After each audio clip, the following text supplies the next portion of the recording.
Hello and welcome to Really Wellness. Today I'm here with Leone Wilson, who is the founder of Harvesting Health, and we're going to talk about a naturopathic approach to health. So Leone, I don't know if you want to start by telling us a little bit about what Harvesting Health is and how you help people get their health back. So Harvesting Health is probably my dream.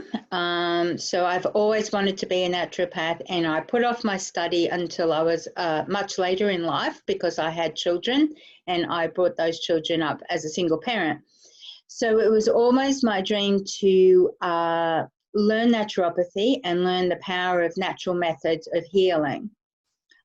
So Harvesting Health has come to fruition from me doing undergrad health science degree. And then I did an honours degree in herbal medicine. And then because Australia, our government has taken away private health fund rebates for naturopathy, I then did my postgrad in human nutrition. So it's basically a blend of all those three things, but in times to come, we're going to develop a wellness hub, and there'll be other people coming on board. What's quite interesting about your practice is that blend. It's that you offer such kind of a holistic approach for people. And I think that's such a key kind of part of natural medicine as well, to be able to take in sort of every aspect of kind of someone's health and what they're going through. And I wanted to ask you, what inspired you to go down this path? What inspired you to become a naturopath? I know this is something that you said you kind of always wanted to do, but I'd love to know more about the inspiration behind that. I'm not too sure what inspired me, because if my family were alive today, I'm sure they'd burn me at the stake, because they weren't pro natural medicine. In fact, they were very much towards allopathic medicine, but it didn't serve them well, and that's actually why they're not alive today, isn't it really? So when I was 12 and 13, I developed anorexia nervosa, and I suppose I spent a lot of time looking at food and natural health because I was particularly obsessive.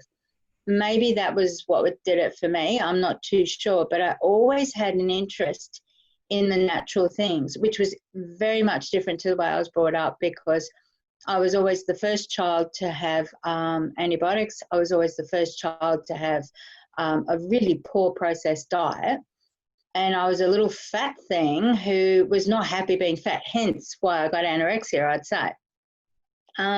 Maybe it stemmed from then.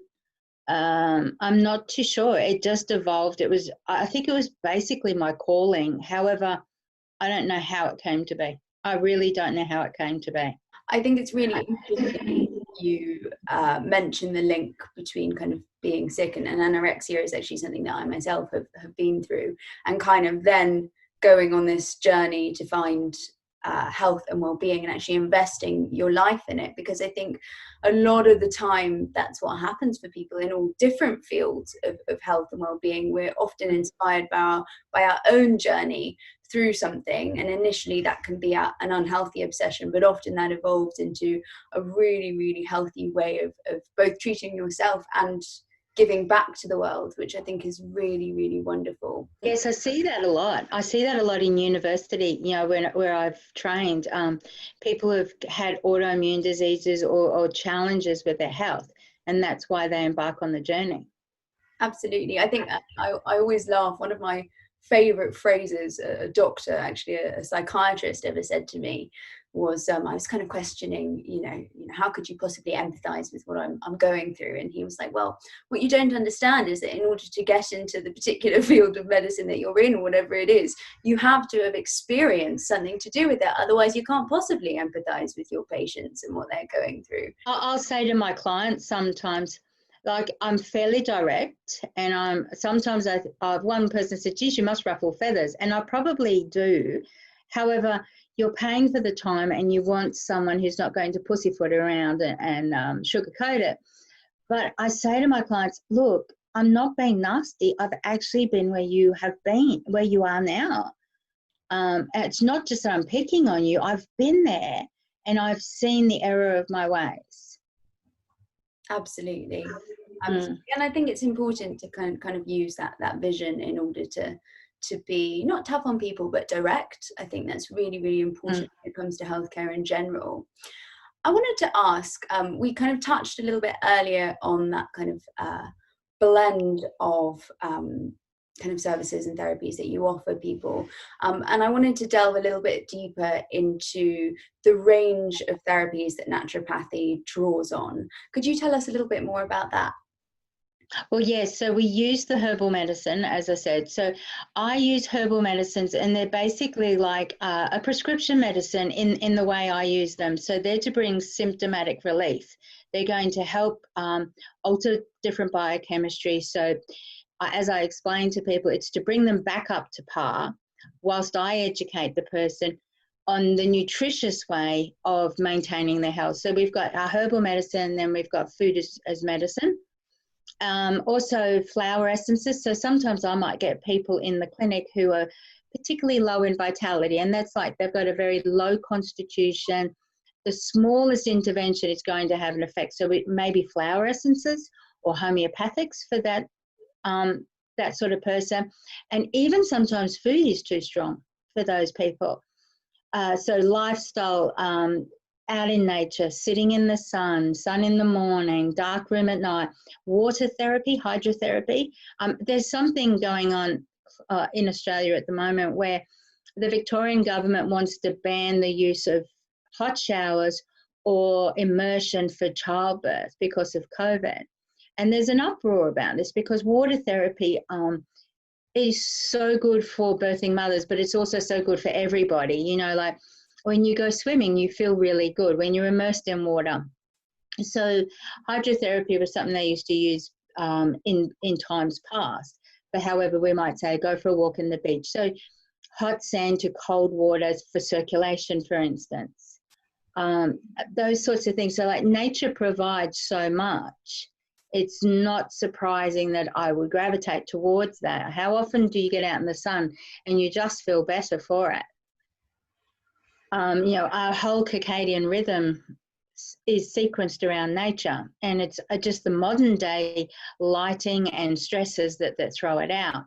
So yeah, probably it's herbal medicine, flower essences, hydrotherapy, lifestyle choices, and then food is medicine. You know, like food can heal, food can harm. It's different for every person. There's no cookie cutter scenario. Everyone's different. Food is such an important part of staying healthy as well. You know, the way that we eat impacts our mood, our physical health, everything.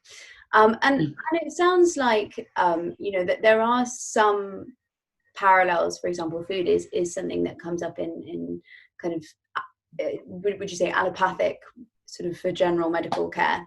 Something that comes up there. But there are, I think, quite a few differences in approach between that kind of normal or not normal, that sort of general medical health care and naturopathic healthcare. And I wanted to ask you if you could tell us a little bit more about the differences between them, but then also where they can align. Yes, so it'd be nice if they aligned more. I don't know how it is in the UK or how it is in America. I was talking to a young lady in the States and she was blown away about what I told her about in Australia. So for the sheer fact that we have 2 university degrees that they've now banned as being a health fund available, there's clearly a bit of dissension in the ranks. And I will have clients come to me and they will come when they've exhausted all other medical venues, and all their doctor might say it's all in your head, and then they come and they're at their wit's end. However, they'll go back to their doctor, and quite often their doctor will go, I wouldn't go down that route, but nothing else has helped. So in Australia, it's probably quite different to what you guys experience in the UK or in the USA. So the differences lie in, I use herbal medicine probably for symptomatic relief, as do prescription medicines. However, mine won't have a side effect, and prescription medicines often do. Also, they can be addictive. My herbals aren't going to be addictive. I use food as medicine, as I said. However, the local doctor will always refer to a dietitian for that because he's not trained in nutrition. not here in Australia anyway. So there's a gap in the knowledge there. And I've had lots of clients come from dietitians and they've got no joy in their life because they're not allowed to eat anything. And one of the major things that makes the difference is bringing joy into someone's life. So psychology is probably a huge component of it, because you've got to want to be well to be well. And I've got a lady who's 75 and her dietitian was just crossing off the food that she was allowed to have. And she had no joy and she kept losing weight and she wasn't recovering. But now she's eating proper food and that's joyful. Let's face it, eating real food is a joy and it's a privilege. So that's a little bit different, because I find that allopathic medicine is mostly, generally, a reductionist attitude where we're reducing things down. We're not giving extra things to support. We're taking away rather than building up, unless it's psychology, that type of thing. Where we could align and where we could work together, I've had some doctors say, it's all in your head. And I do agree with that, but it shouldn't be dismissive, because it's about wanting to be well and it's about trauma perhaps. So many of our illnesses come from trauma. So yes, it is all in the head, but it shouldn't be dismissed that way. This is something we need to work with so we can forgive ourselves or forgive someone else and then blossom forth. We can't just have the mind away from the spirit or the body away from the spirit. I think it's so interesting that you made that link between sort of trauma and in particular chronic illness, because the funny thing is that allopathic medicine does recognize that, and yet people are still, there are many scientific studies on that link, and yet people Absolutely. are still dismissed for going to their doctor with certain symptoms that are actually indicative of trauma. And perhaps that's a combination of kind of educating parts of the medical community a little bit more about psychology, but also then subsequently about the natural methods that can be used to help people going through that alongside things like therapy. And we've touched on this a little bit, but I wanted to know a little bit more about the most common reasons that people seek out naturopathic care. I think it's when they've exhausted all other avenues generally. I was only discussing this with my partner today, because I have got a reasonably good little business going on, but you will have those who will listen and need to know and want help. And then there'll be those that where you offer the help and you offer the advice, but then they'll go on to Google and you lose them. And it's such a shame, because Google is full of opinions, and it's not always backed by research. So the people I see are generally, what comes to me anyway, is autoimmune disease. And I myself have Hashimoto's. I have an autoimmune disease, and there is a huge link between trauma and autoimmune disease. A huge link. It's that elevated cortisol, leaky gut, all of that. And in my own life, that was the case too. So the people I see predominantly will be autoimmune disease and or thyroid. They're always going to be 95% women. That's the demographic. My partner said to me, he goes, why do you think more women seek out meditation than men? And I was like, well, why do more women seek out natural medicine than men? Most of the men get asked to go by their woman. It's just something, maybe there's that innate women's wisdom. I just put a post up, or I've scheduled a post on my page, and we talk about the wise woman, and that's who it was. It was the wise woman that you went to. Maybe it's an innate female thing, I'm not too sure. But predominantly the people you'll see in the naturopathic clinic will be those who have exhausted all other venues. They're generally women, and they've generally got a chronic disorder or an autoimmune disease. Very few people are coming with the flu. I've got like families that now they come and see me, so-and-so's got the flu, can I pick up a herbal? That's lovely. That's what you want. But normally you find those who are so frustrated and so anxious. And so there's a great deal of psychology, because they're sitting across from you and they can be yelling at you. I think I'm direct. They can be yelling at you because they're driven by fear and they're driven by anxiety, and it's all unknown to them and no one's explained it to them. In fact, one woman yesterday said to me, my doctor said, you shouldn't be concerned with all that, dear. And it's her body, you know, so she wants to know. So there are those who are fearful of what it could be. They're the ones I see.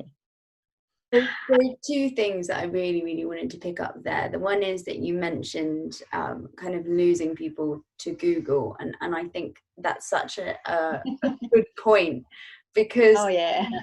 you know, there's so much misinformation out there about our health and well-being and what's going on in our bodies, in our minds. You know, you Google something and quite honestly, you get a whole lot of bullshit. You know, you don't know what you absolutely do. Yeah. And that's actually the main reason why I set up my platform, to kind of give people a place that they could find honest, you know, really, really reputable information about the choices that they have for their health and being, because it just doesn't exist.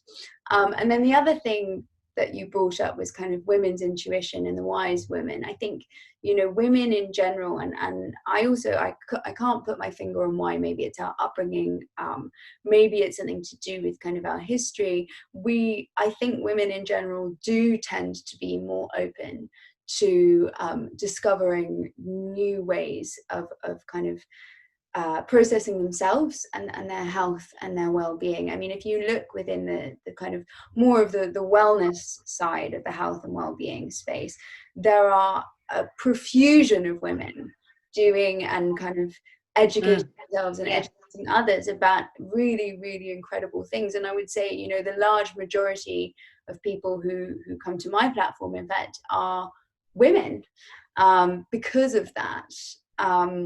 And I think there is a link back to that kind of wise women. You know, it's funny that you mentioned the witches burnt at the stake earlier.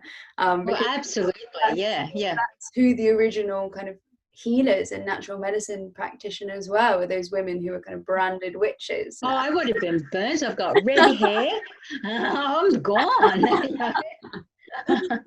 But I think, you know, there's still kind of a stigma attached to women in this space as well, you know, especially when it comes to, like I said, more of that wellness side of things. People kind of view women in this kind of wishy-washy quite light that actually isn't fair. You know, there are lots of incredible women in the health and well-being space from an allopathic perspective and a naturopathic perspective, really making a difference for not just other women but everyone, who are highly educated and highly reputable. Why do you think it is, and maybe it's to do with that female connection that we've been speaking about, but why do you think it is that people initially turned away from natural medicine and are now kind of turning back towards it quite a bit more? If I can remember rightly, because we did the history of natural healing, and back in bygone times, the doctor used to come to your house and heal you with herbs and homeopathics and that. And if you had to go to what was the hospital at the time, you went there to die. So that was back in those days, and there were natural healers and they were revered, you know. And then all of a sudden in the 1900s, I think with, you know, the technology that came about, there was this scientific notion, and it was that the brain and the spirit could not possibly be attached to the body. That was always an interesting thing. And so science has always treated it that they're separate. And all this scientific study was done, and it was sold. I mean, it's like Google. It was sold to the people, and the people believed it. And so then after a while, as we found, there's all these chronic diseases and there's trauma behind a lot of them. And you could no longer separate the body and the mind. And you had to look at it holistically. And that, I think what happens is people are looking for something that makes them whole again, rather than thinking that their body has betrayed them. How many people think their body has betrayed them is unbelievable. So I just feel that there was this reductionist attitude where the body and the mind were separate, and a whole heap of scientific studies were done, and it doesn't mean they weren't flawed, and it was sold to the people, and it gave them an answer to these questions that they had. I cannot understand why people moved away, but I'm sure there were some that never did. Even my son, he is based on this scientific knowledge, yet he will reach out for something from me at the same time as talking about scientific knowledge. My daughter's fully on board. She's fine, a female, again. So she's fully on board. Whereas my son, when the local doctor started referring to me, oh, well, that made me good. Yet he still puts out his hand, oh, Mum, I've got the flu. Have you got some echinacea? And I'm like, no, doctor's not going to give you that. So try and work it out. It's just that people are always looking for the next best thing, the next best iPhone. And I think it's in their nature. And so when someone comes along and goes, we're creating pharmaceuticals that will fix this problem, it's like, oh, wow, my grandmother thought the doctor was God. But it didn't actually serve her. So in hindsight, if I looked at what plagued her all her life, she had an 87-year-old life that was not happy because she was unwell. And this is the people we see. If I look back on how she was, I'm like, oh my God, I could have fixed that. But she would never have even looked at it. Like, seriously, they wouldn't have spoken to me if they were still alive. And that's the mentality of those people who drifted away. I can see that. And it's funny because I almost think the reason that people are coming back is, or the people who are coming back are those people still with that mentality. But what they've seen now is that allopathic medicine is actually saying, especially psychiatry, is saying, well, your mind does affect your body. And you do need to look at things in a much more holistic way. I mean, certainly in America, and I've experienced this, I did quite a lot of kind of therapy and kind of wellness searching in the US. And every single doctor I spoke to recommended a fully holistic approach. So it wasn't simply like you need to go and get medication or sit down and talk to someone. It was, you need to alter your diet. You need to be doing things like meditation and yoga. You need to incorporate things into your life that are going to heal your body through your mind in a much more holistic way. And so in my opinion, I think that's why those people suddenly they've woken up and they're sort of turning back to it, because science has realized it's made a mistake in a way, or allopathic medicine has gone back on itself. Well, I'd like to think in Australia they're doing the same, but I don't see that. Hey, so when my clients come in and they go, oh, my doctor was happy I was seeing a naturopath, I nearly fall off the chair. And to be honest, out of, say, for every 200, there might be 2 that say that. In fact, their doctors warn against it. And their doctors warn against nutrition. They just go, lose weight. So here in Australia, I think we're very narrow-minded and got tunnel vision.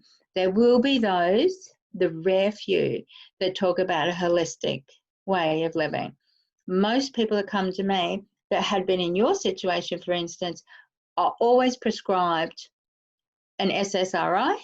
Yeah. And then it's up to me to try and help them. And they're still coming for depression. And I can't give them certain herbs with an SSRI. So it ties my hands a little. And I've got to use different herbs. But they're still coming because they're not getting the result. That's the difference. We can't just medicate.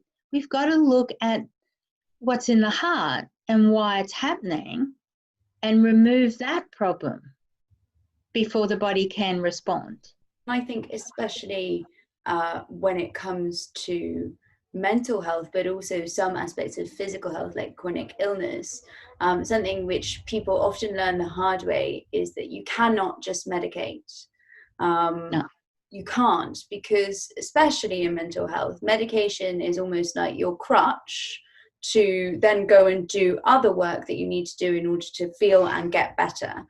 But medication is not your answer. And I find it really fascinating that in Australia it is seen in that way, because certainly in the UK and in the US, that was never something I was experienced. It was like, you can go on medication, but medication is not going to make you better. It's going to give you a base platform to go and get yourself better, essentially, by doing a whole host That's of right.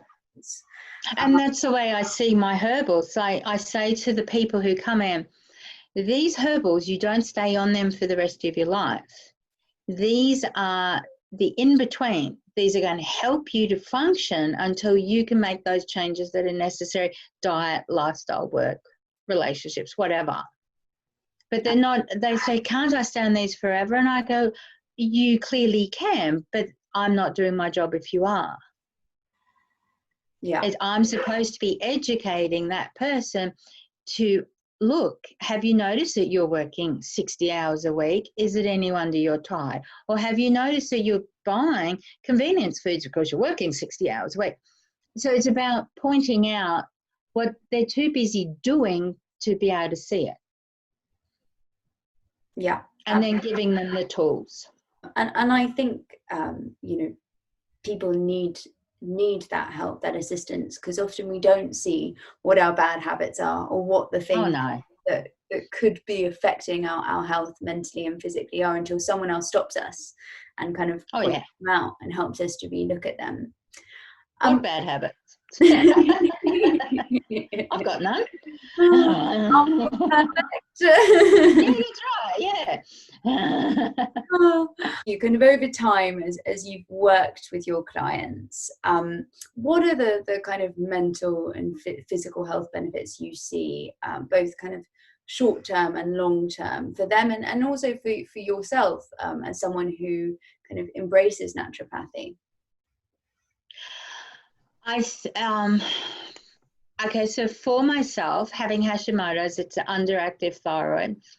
I was actually really quite ill and not realizing it. So, and this is exactly what I pull my clients up on, and they hate me. Hey, excuse me.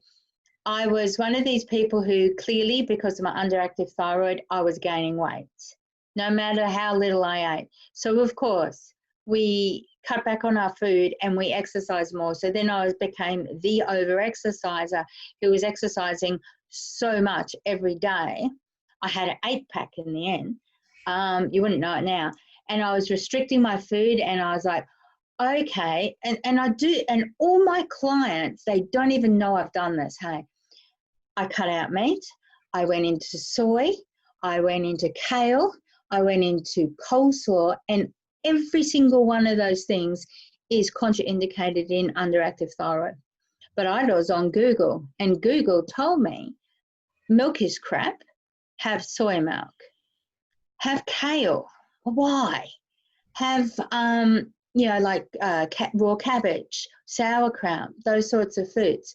So there I am, piling it in. Soy ice cream, soy milk in the coffee. I was so tired from overtraining. I was having lots of coffee, so I was having lots of soy milk. All I did was put myself into an autoimmune condition, because I had Googled everything that was told to me to be healthy, and I was using it, yet it was all contraindicated for an underactive thyroid. So I went down like a ton of bricks. And then when I gained my knowledge and my degree, I started to put the pieces together and look after myself. And the immediate difference is energy, sleep, resilience to stress, being able to adapt to stress. We can't get away from stress. It's always going to be there. People come into my clinic and they go, no, I'm not stressed. And I'm like, well, clearly you don't live in my world. There's stress everywhere. So that was the difference, being able to adapt. And I think that's a really, really key kind of, once you've pointed out where those habits and those things are that are actually damaging your health, really kind of working out and being comfortable with change and adaptation. Because I think a lot of people find that change and kind of adaptation quite scary, but it's about realizing that, you know, it can actually really, really help your life. It's not a bad thing to have bad habits. It's a bad thing if you don't address them. Well, it's worse if you keep doing the same thing and expect a different result, isn't it? Absolutely. Absolutely. I wanted to ask you, in terms of generally sort of our bad habits, as people, you know, we've mentioned stress and kind of continuing the cycle of stress, which I think a lot of us do. I mentioned food as well, and I think that's, you know, food really is medicine. You're right. It can have such a profound impact, not just on our physical well-being, but also mental well-being. And I wanted to ask you, you know, obviously you would recommend that people come and see a naturopath, but generally for people who are, you know, starting to look at taking a more natural approach to their health, what are some kind of key steps that they can take, or key things that they can look at in order to do so? Okay, so well, here in Australia, well, everyone should hydrate. You know, like, we're so a large percentage of water, and all our chemical messages come either in our bloodstream or across the water. So, you know, electrical messages travel across the water to the other synapse of the neuron. So we need to be hydrated. A lot of problems can be actually reversed with adequate water. Here in Australia, we have fluoridated water.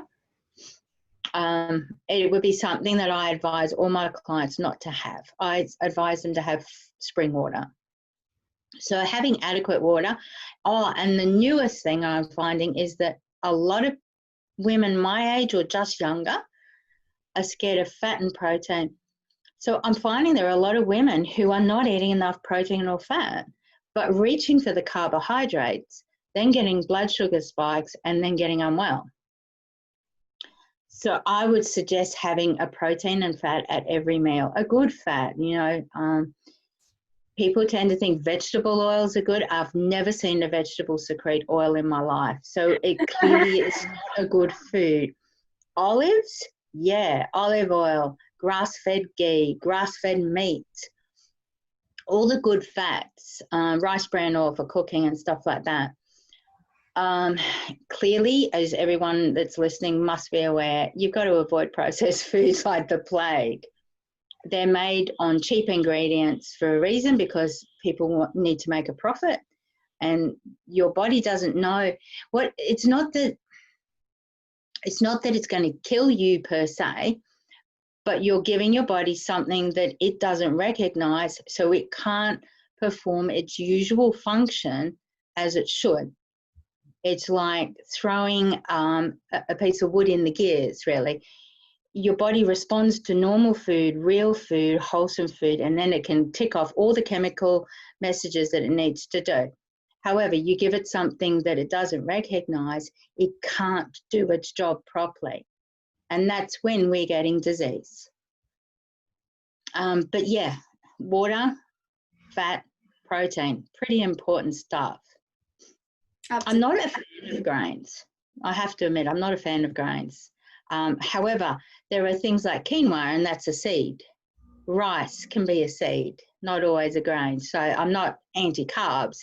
It's just here in Australia, we have a high gluten crop on our wheat, and it's causing a lot of problems. I am told that in Europe, if you're gluten sensitive, you can eat the bread and it's fine. Yeah, here in Australia, no, we don't do things that way for some reason. And so nearly everybody that I see, I'm like, I'd like you to go off gluten. And it's like, not everybody is gluten sensitive, but it's our type of wheat here. Apparently our farmers are paid more to create a higher gluten crop. This must be supply and demand. I've looked into this because I've never understood why. And apparently in Europe, breads are generally used, started with a sourdough culture, which gets rid of the extra gluten. Well, we don't here, we pump it out fast. And then pesticides that are banned in parts of Europe, we still use here. So is it the gluten, or our drinking half a cup of pesticides not going to sit well either? So every client I have here, I'm like, I'd like you to get off gluten. And it's not that they're all gluten sensitive, it's just the rubbish that is being supplied. So in your country, I might not be anti-gluten. I might not be anti-grains. Yeah. It's funny though, because I think it's something that's actually specifically in relation to gluten changed here more recently. So I am gluten sensitive, and I discovered this when I was about 20, 21. And around that time I moved to the States, and in the States there were so many options for me, right? So, you know, loads of sourdough bread, loads of also gluten-free options that were healthy, not like super processed or anything like that. Really, really great food. Came back here a couple of years later, nothing. It's only in the past kind of, I would say 3, 4, maybe 5 years that suddenly there are all these really, really incredible options that are really, really helpful if you are gluten sensitive or gluten intolerant. But yeah, I think it's only a progress that's happened recently. We don't have really, really incredible options, I'll give you that. I like things like sprouted bread over here. I don't know if you have it there. You know, it's a cold pressed sprouted bread, and that's doable. The gluten-free options here, oh, they're pretty ordinary. Let me tell you, they are pretty ordinary. So generally I'm getting people to go off gluten and onto rice crackers or buckwheat crackers or something like that. No, they're pretty ordinary, but I do hear in the States it's pretty nice over there. Yeah, it's great. It's really great. In fact, wrong country. You can choose any kind of dietary requirements, in the States kind of has you covered. It's fantastic. Yeah. Really, really. And they welcome naturopathic. They call them naturopathic doctors, and they welcome them because with my honours degree, I was talking to the Bastyr Institute in Canada and another one over in America. And I was really surprised at how it was so open, so welcoming, and so respected, whereas here it's not. But I also learned that they aren't able to have liquid herbals, and we are here. And I make up my own liquid herbals specific to the individual. That was in the States. And I know of someone I follow on Instagram, she makes up her own over here in the UK, in London. So they are lacking over there, but you know. I think still the kind of perception maybe is better. You know, I come from, I mean, my background growing up, my mother, you know, is very, very much into natural medicine versus allopathic medicine. So, you know, even when I was a kid, I had terrible asthma. And my mum took me down the naturopathic route, and it really, really, really, really helped. And nothing that the kind of allopathic route was doing did. So since then, she's kind of been, you know, that's how we treat things in my family. Perfect. Yeah, but I think that is, I think that's very, very much kind of, I think that varies so much around the world. I think in some countries it's really treated with the value and respect it deserves, but in others, for some reason, people are very, very anti it, even though often these are the remedies that have helped us for hundreds and hundreds, if not thousands of years, stay healthy, be healthy, survive in the world. And often the allopathic medicines are derived from them. Yeah. So here we have a heart medicine called digoxin, and it's from Digitalis purpurea, which is a herb, and then they've added like an acetyl group on the end so that they can own it and patent it, because you can't patent a herb. And however, they took Digitalis away from naturopaths when they did that. And we can see that it's all about profit. We can see that. But yeah, the fundamental point is it came from a herb. Aspirin comes from willow bark, which is a herb. So how they can deny they work is really inconsistent. Yeah, absolutely. And in fact, I think most allopathic medicine is developed from natural remedies. It might be altered in a lab, but that's our source is ultimately. I wanted to ask you, because for some people listening to or watching this, this may be the first time that they're really kind of touching on natural medicine and naturopathy, and we've actually touched quite a bit on the history of it, as well as kind of what it is and what it can do for people. But for people who want to kind of learn a bit more about it, and sort of start on that journey of incorporating it into their lives, are there any kind of books or resources that you would recommend that they can delve into? So when you asked me that question, I didn't realize you were going to put it out to the people who were just touching base. I'm like, uh-oh. So I came up, which I will address in a minute, I came up with a few next level things when it wasn't actually naturopathy. It was about mind and body connection.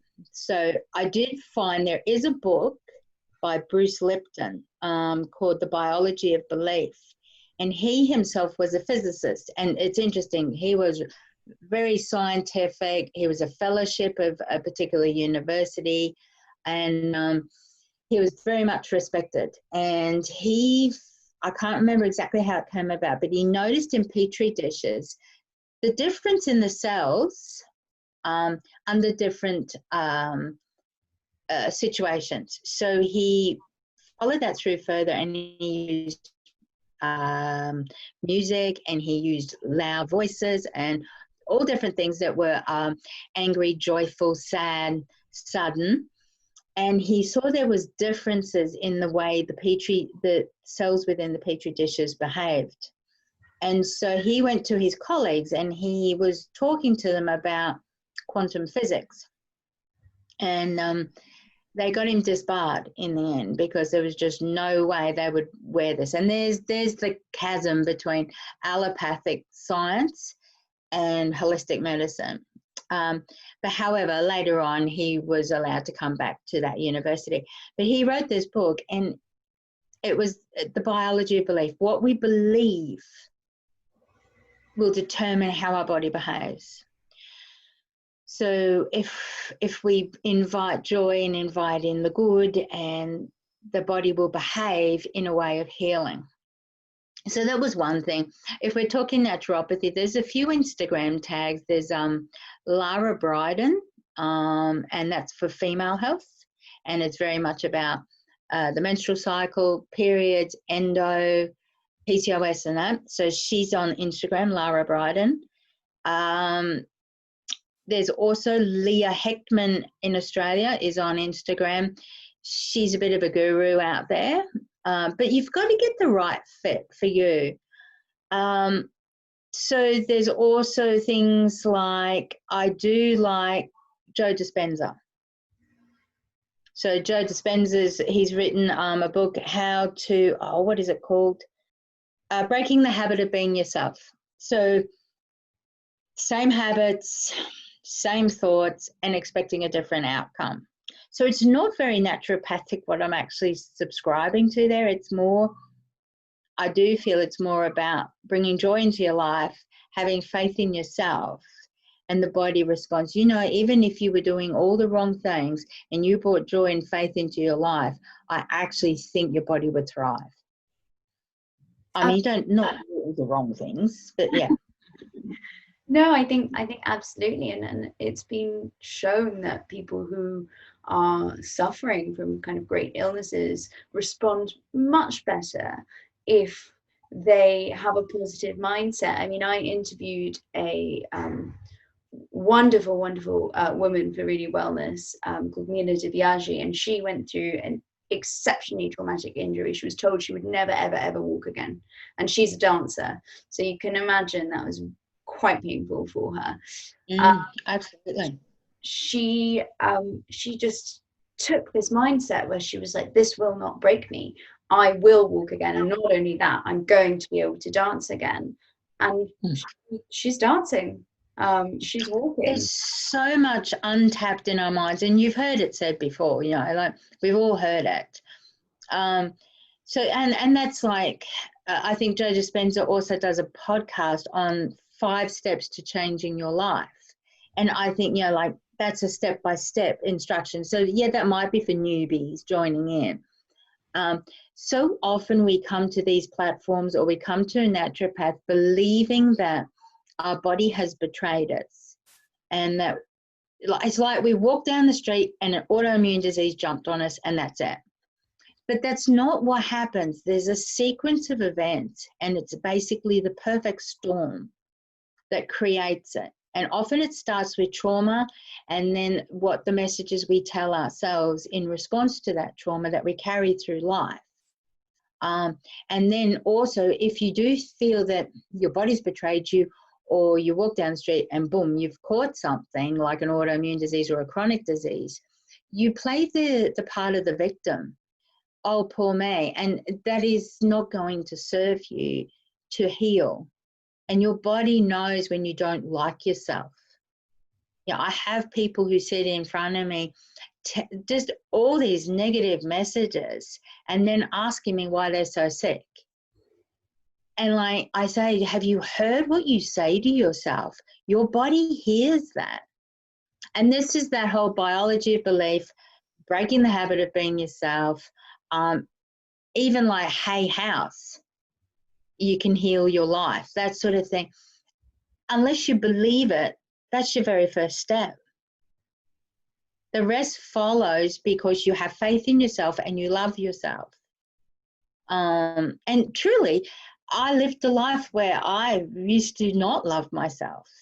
As I say, everything I say, I've been there. You know, because there were certain expectations of me when I was a young child, and then I was fat, and no fat people ever have fun. They don't deserve to have fun. So then you've got all these messages, and I'm sure you can relate to that one. And then we just create this vortex of non-joy. And of course we end up with a chronic disease.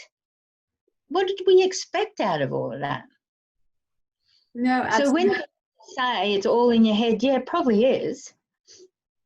I think we take on so much of like the negativity that we're exposed to, and therefore we should feel that it becomes our own internal voice.